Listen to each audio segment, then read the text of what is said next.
Hello and welcome to a session of learning with me. I'm Dr. Manjula. This is session 9 of 5th semester BA Sociology of Health and Medicine for Bangalore University, Bangalore students. In this session, we will be discussing on nutrition as a social component of health. In the previous class, we've seen housing as a component of health. ವಸತಿಯನ್ನ ಆರೋಗ್ಯದ ಒಂದು ಆಯಾಮವಾಗಿ ಆರೋಗ್ಯದ ಒಂದು ಮುಖ್ಯ ಅಂಶವಾಗಿ ಹಿಂದಿನ session ಅಲ್ಲಿ ನಾವು ಚರ್ಚಿಸಿದ್ದೀವಿ. ಈ ಸೆಷನ್ ಅಲ್ಲಿ ಪೌಷ್ಟಿಕ ಆಹಾರವನ್ನ ಆರೋಗ್ಯದ ಒಂದು ಅಂಗವಾಗಿ ಚರ್ಚಿಸೋಣ. The objective of this session is to understand the concept of nutrition as a component of social health.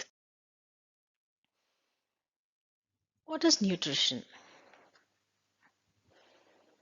ಪೌಷ್ಟಿಕತೆ ಅಂದ್ರೆ ಏನು ಅಂತ ತಿಳ್ಕೊಳ್ಳೋದಕ್ಕೆ ಮುಂಚೆ ಆಹಾರ ಅನ್ನುವಂತಹದ್ದು ಮಾನವನಿಗೆ ಯಾವುದೇ ಜೀವಿಗೆ ಎಷ್ಟು ಮುಖ್ಯವಾದದ್ದು ಅನ್ನೋದು ನಮ್ಗೆಲ್ರಿಗೂ ತಿಳಿದಿರುವಂತಹ ವಿಚಾರ. ಪೌಷ್ಟಿಕತೆ ಮತ್ತು ಆಹಾರ ಇದಕ್ಕೆ ನೇರವಾದಂತಹ ಸಂಬಂಧವಿದೆ.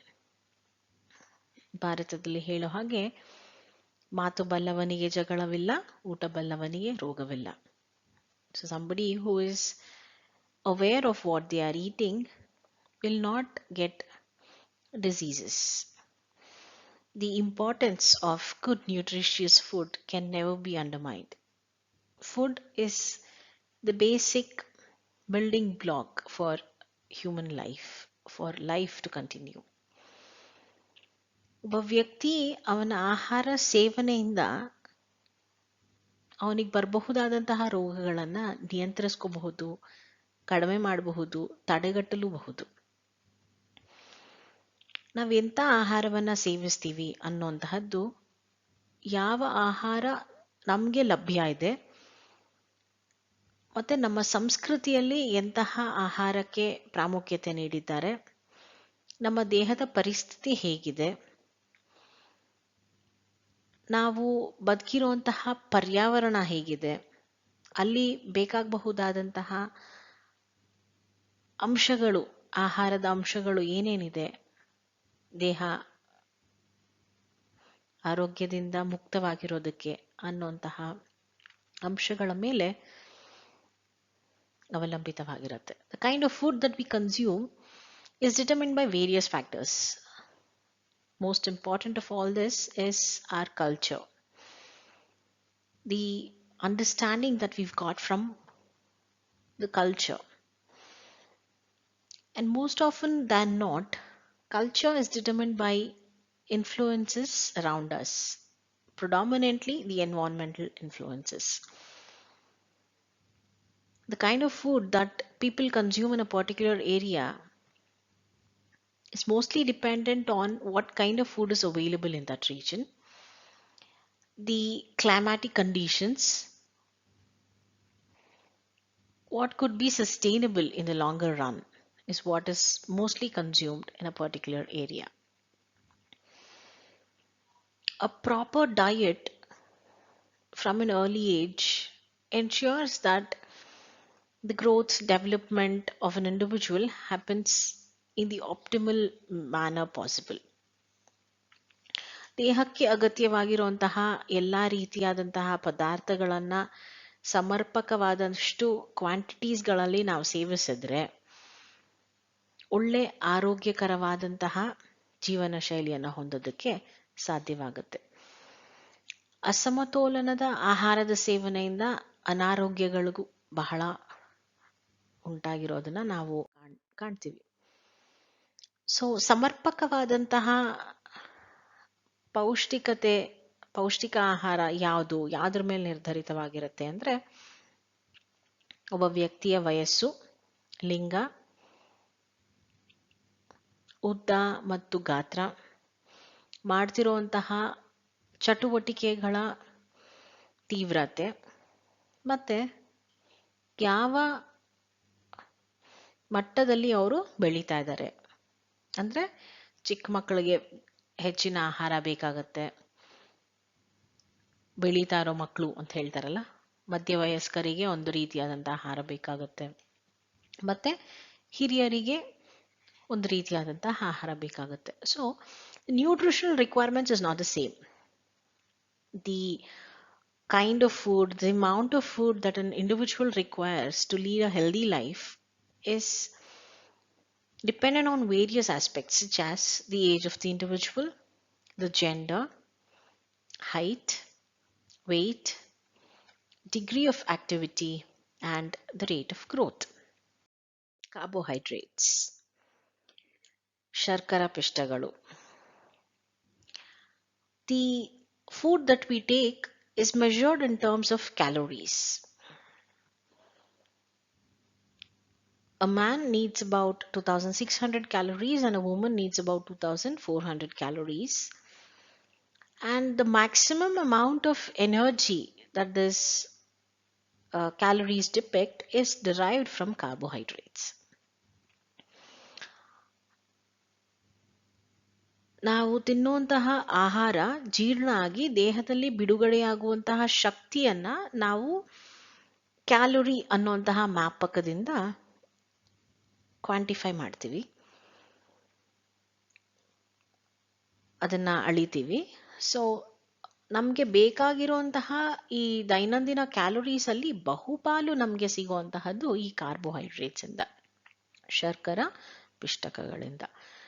ಈ ಕಾರ್ಬೋಹೈಡ್ರೇಟ್ಸ್ ಅಲ್ಲಿ ಮೋನೋಸ್ಯಾಕರೈಡ್ಸ್, ಬೈಸ್ಯಾಕರೈಡ್ಸ್ ಅಂಡ್ ಪಾಲಿಸ್ಯಾಕರೈಡ್ಸ್ ಅಂತ 3 ಕ್ಯಾಟಗರೀಸ್ ಅನ್ನ ನಾವು ನೋಡ್ತೀವಿ. ಏಕ ಶರ್ಕರಗಳು, ದ್ವಿಶರ್ಕರಗಳು ಮತ್ತು ಬಹುಶರ್ಕರಗಳು ಅಂತ 3 ಪ್ರಕಾರವಾಗಿ ಈ ಶರ್ಕರ ಪಿಷ್ಟಕಗಳನ್ನ ವಿಂಗಡಿಸ್ತಾರೆ. ಇದನ್ನ ಸಕ್ಕರೆಗಳು ಅಂತಲೂ ಸಹ ಕರೀತಾರೆ. Carbohydrates are also known as sugars. They are extremely essential for the human body. ಹೇಗೆ ಒಂದು ವೆಹಿಕಲ್ ನಡೆಸೋದಕ್ಕೆ ನಮಗೆ ಪೆಟ್ರೋಲ್ ಬೇಕಾಗುತ್ತೆ, ಅದೇ ತರ ಹ್ಯೂಮನ್ ಬಾಡಿಯನ್ನ ನಡೆಸೋದಕ್ಕೆ we need carbohydrates. That is extremely essential. The glucose that is necessary for human survival is obtained by carbohydrates, and these are probably the most abundant and most widespread substance that we can see in nature. Carbohydrates are formed by green plants from carbon dioxide and water during the process of photosynthesis, and it is the source of energy for human life.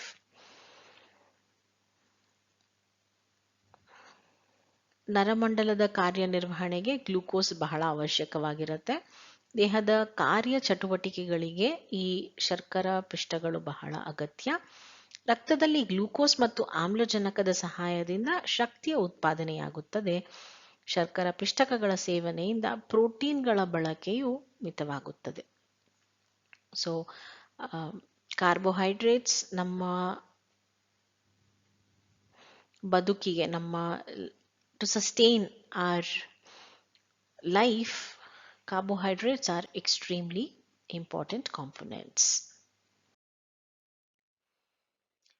So when we look at the different kinds of nutrition that is required for an individual, we see that there are various requirements of carbohydrates, proteins, vitamins, minerals and other aspects. ದೇಹಕ್ಕೆ ಬೇಕಾಗಿರುವಂತಹ ಅಂಶಗಳು, ಪೌಷ್ಟಿಕಾಂಶಗಳು ಯಾವ್ದ್ಯಾವುದು ಅಂತ ನೋಡಿದಾಗ ಪ್ರಮುಖವಾಗಿ ನಮಗೆ ಕಾಣುವಂತಹದ್ದು ಶರ್ಕರ ಪಿಷ್ಟಗಳು, ಸಸಾರಜನಕಗಳು, ಜೀವಸತ್ವಗಳು ಮತ್ತು ಖನಿಜಗಳು. ಇವುಗಳನ್ನ ಹೊಂದಿರುವಂತಹ ಸಂಪತ್ಭರಿತವಾದಂತಹ ಆಹಾರವನ್ನ ತೆಗೆದುಕೊಳ್ಳೋದ್ರಿಂದ ಮನುಷ್ಯ ತನ್ನ ಶರೀರವನ್ನ ಸದೃಢವಾಗಿ ಹಾಗೂ ಆರೋಗ್ಯಕರವಾಗಿ ಇಟ್ಕೊಳ್ಳೋದಕ್ಕೆ ಸಾಧ್ಯವಾಗುತ್ತೆ.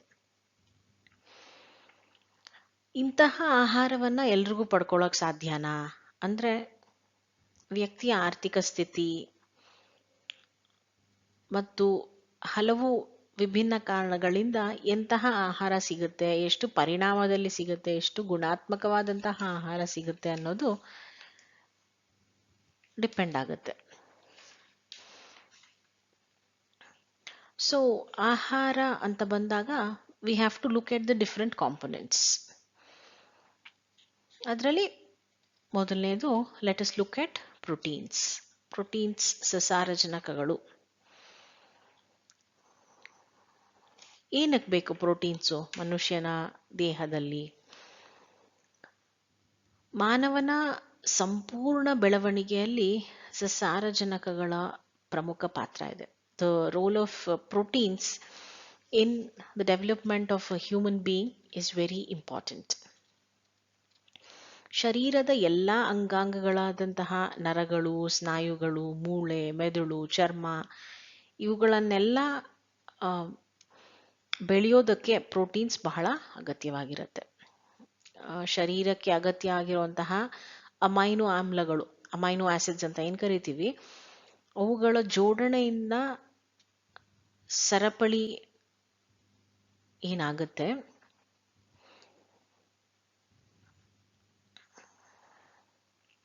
ಅವುಗಳನ್ನು ನಾವು ಅಮೈನೋ ಆಮ್ಲಗಳು ಅಂತ ಕರಿತೀವಿ. ಇವುಗಳನ್ನು ಬೇಳೆಕಾಳು, ಹಾಲು, ಮೀನು, ಮಾಂಸ, ಮೊಟ್ಟೆ ಮುಂತಾದವುಗಳನ್ನು ಸೇವನೆ ಮಾಡೋದ್ರಿಂದ ಪಡ್ಕೊಳ್ಳೋಕ್ಕೆ ಸಾಧ್ಯ ಆಗುತ್ತೆ.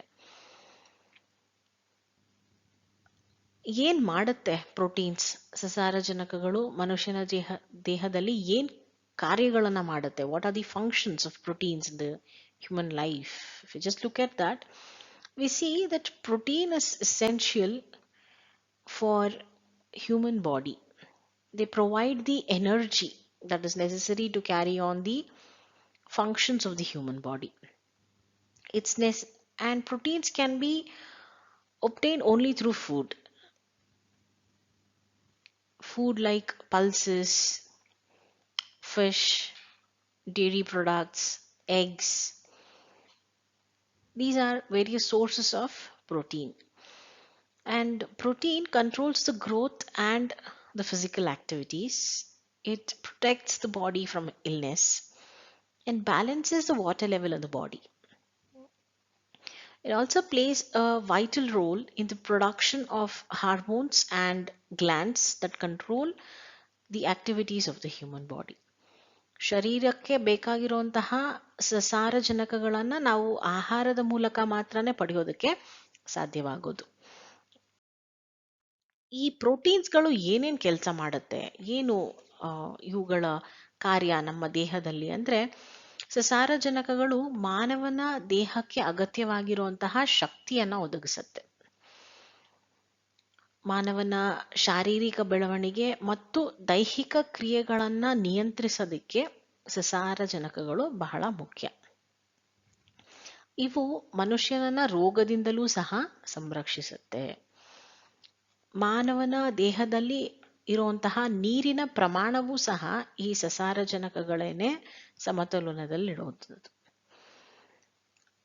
ಮತ್ತೆ ಮನುಷ್ಯನ ದೇಹದಲ್ಲಿರುವಂತಹ ಹಾರ್ಮೋನ್ಗಳನ್ನ ನಿಯಂತ್ರಿಸೋದು ಮತ್ತು ಕಿಣ್ವಗಳ ಉತ್ಪಾದನೆಯಲ್ಲಿಯೂ ಸಹ ಸಸಾರಜನಕಗಳು ಪ್ರಮುಖ ಪಾತ್ರವನ್ನ ವಹಿಸುತ್ತವೆ.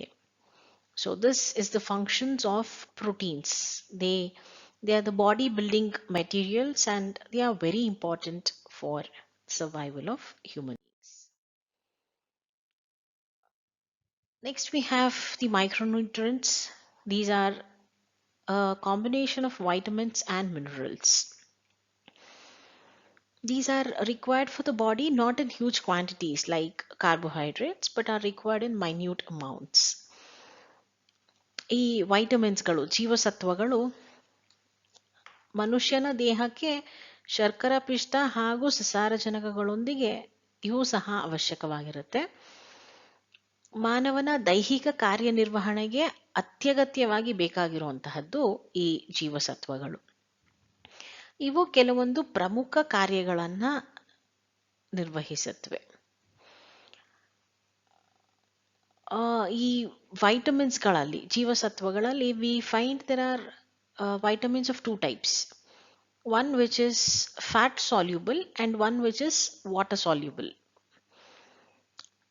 ಮೇದಸ್ಸಿನಲ್ಲಿ ಕರಗುವಂತಹ ಜೀವಸತ್ವಗಳು ಮತ್ತು ನೀರಿನಲ್ಲಿ ಕರಗುವಂತಹ ಜೀವಸತ್ವಗಳು. ಮೇದಸ್ಸಿನಲ್ಲಿ ಕರಗುವ ಜೀವಸತ್ವಗಳಲ್ಲಿ we have four, that is fat soluble vitamins are of four types: vitamin A, D, E and K are soluble only in fats. And in water soluble vitamins, we have vitamin C and vitamin B. These are just the classification of vitamins. So, what do they do? They fight against diseases, they support the metabolic activities of the human body, they protect us against infections, and they are essential for maintenance of health and longevity. ಆರೋಗ್ಯಕರವಾದಂತಹ ಜೀವನ ನಡೆಸಕ್ಕೆ ರೋಗ ರುಜಿನಗಳ ವಿರುದ್ಧ ಹೋರಾಡೋದಕ್ಕೆ ಇನ್ಫೆಕ್ಷನ್ಸ್ಗಳಿಂದ ಕಾಪಾಡ್ಕೊಳ್ಳೋದಕ್ಕೆ ದೀರ್ಘಕಾಲದ ಆರೋಗ್ಯಕರವಾದಂತಹ ಒಂದು ಜೀವನ ನಡೆಸೋದಕ್ಕೆ ಈ micro nutrients vitamins ಬಹಳ ಮುಖ್ಯ, ಮಿನರಲ್ಸ್ ಬಹಳ ಮುಖ್ಯ. ವೈಟಮಿನ್ ಎ, ವೈಟಮಿನ್ಸ್ ಅಲ್ಲಿ ನಾವು ನೋಡಿರೋ ಹಾಗೆ there are two types, one which is soluble in water and one which is soluble in fats. The most prominent of vitamins is vitamin A. It is essential for normal vision. ದೃಷ್ಟಿ ಸರಿಯಾಗಿ ಇಟ್ಕೊಳ್ಳೋದಕ್ಕೆ ನಮಗೆ vitamin A ಬೇಕಾಗುತ್ತೆ. ಪ್ರೆಗ್ನೆನ್ಸಿಯಲ್ಲೂ ಸಹ ಮಹಿಳೆಯರಿಗೆ vitamin A ನ ಅವಶ್ಯಕತೆ ಬಹಳ ಜಾಸ್ತಿ ಇರುತ್ತೆ. It is advised to take vitamin A to prevent deficiencies and disorders. Vitamin C again fights against diseases, and it also fights against specific diseases like scurvy, which is characterized by weakness, bleeding gums, and defective bone growth. It is helpful in healing wounds, and it also influences iron absorption in the human body. ರೋಗ ರುಜಿನಗಳ ವಿರುದ್ಧ ಹೋರಾಡೋದಕ್ಕೆ vitamin C ಬಹಳ ಅವಶ್ಯಕವಾದಂಥದ್ದು. Iron. Iron is an essential element for formation of hemoglobin in RBC and plays an important role in the transportation of oxygen. Anemia is because of iron deficiency. Iodine. Iodine is a synthesis of it's essential for synthesis of thyroid hormones, and our daily requirement of iodine is quite less. It is about 100 to 150 mu per day. And iodine deficiency disorders are a very big public health concern in India. And because of iron deficiency, fetal growth and mental development is impacted. It also leads to hypothyroidism, goiter, and growth retardation. We get iodine in our foods, especially from seafood and from water. We should use iodized salt daily in our diet to prevent iodine deficiency disorders. Iodine ಕಡಿಮೆ ಆದಾಗ hypothyroidism ಮತ್ತೆ ಕುಂಠಿತ ಬೆಳವಣಿಗೆ, pregnant women ಅಲ್ಲಿ ಮಗುವಿನ ಅಸಮರ್ಪಕ ಬೆಳವಣಿಗೆ, ಮಾನಸಿಕ ಬೆಳವಣಿಗೆಯಲ್ಲಿ ಸಮಸ್ಯೆಗಳು, ಆಹಾರ ಸೇವಿಸ್ತಾ ಇರುವಂತಹ ಪ್ರಮಾಣದಲ್ಲಿ ಅಯೋಡಿನ್ ಕೊರತೆ ಏನಾದರೂ ಕಡಿಮೆ ಆಗಿದ್ರೆ ಅವಾಗ ಈ ಅಯೋಡಿನ್ ಡಿಫಿಷಿಯನ್ಸಿ ಡಿಸಾರ್ಡರ್ಸ್, ಅಯೋಡಿನ್ನ ಕೊರತೆಯಿಂದ ಉಂಟಾಗುವಂತಹ ಕಾಯಿಲೆಗಳು ಉಂಟಾಗುತ್ತೆ. ಸೊ ದೈನಂದಿನ ಆಹಾರದಲ್ಲಿ ಉಪ್ಪಿನ ಮೂಲಕ ಅಥವಾ ನೀರಿನ ಮೂಲಕ ಅಯೋಡಿನ್ ನಮ್ಮ ದೇಹಕ್ಕೆ ಅವಶ್ಯಕವಾಗಿ ಸಿಗಬೇಕಾಗಿದೆ. Fat is an important component of diet and serves an important function in our body. We saw that fats are very essential.